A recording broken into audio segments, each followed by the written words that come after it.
Bismillahirrahmanirrahim. Assalamualaikum warahmatullahi wabarakatuh. Selamat pagi anak-anak. Gimana kabarnya hari ini?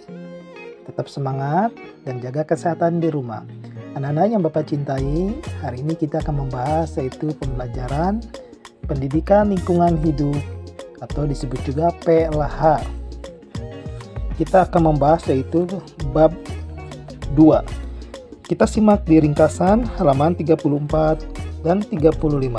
Sebelum mulai pembelajaran, mari kita berdoa dulu kepada Allah Subhanahu wa taala. Semoga pembelajarannya dimudahkan dan diberikan keberkahan. Berdoa dalam hati, mulai. Terima kasih. Anak-anak hebat, yuk kita simak saja langsung di halaman 34. Sediakan alat tulisnya, duduk yang rapi dan manis, dan perhatikan alur cerita atau ringkasan materinya.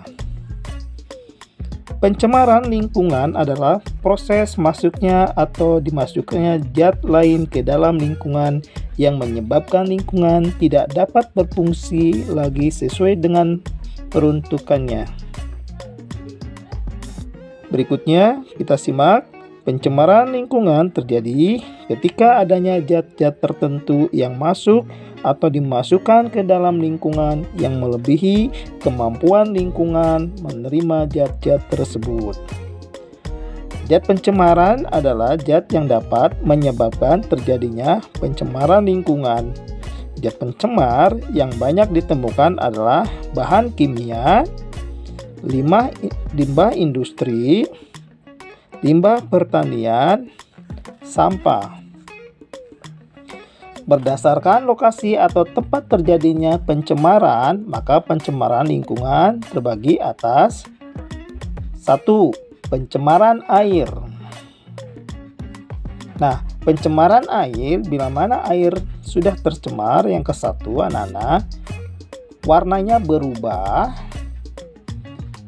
berbau, dan tidak sesuai dengan bentuknya, atau bisa dikatakan kiruh cainatenya karena sudah tercemar. Berikutnya pencemaran udara. Nah, pencemaran udara biasanya bisa dilakukan oleh kendaraan, pabrik-pabrik. Nah, itu berbahaya sekali, bisa mengakibatkan radang pernapasan ya. Berikutnya pencemaran tanah.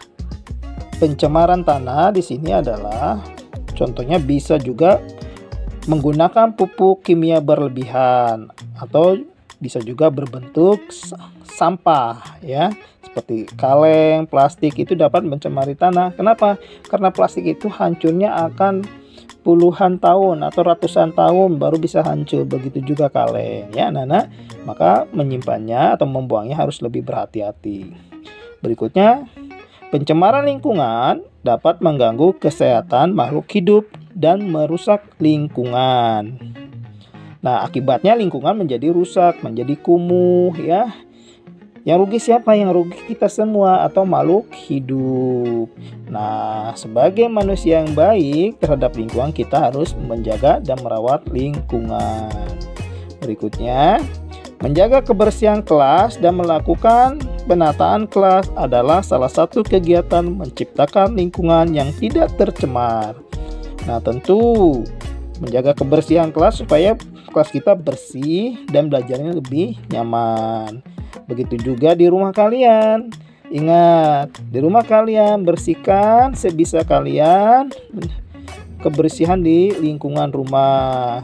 Boleh menyapu dari hal yang terkecil, boleh membersihkan debu ya, yang bisa dilakukan oleh kalian saja. Itu juga salah satu menciptakan lingkungan tidak tercemar ya. Nah, bagaimana kalau lingkungan itu tercemar? Sikap kita bagaimana? Sikap kita harus menjaga dan merawat lingkungan ya.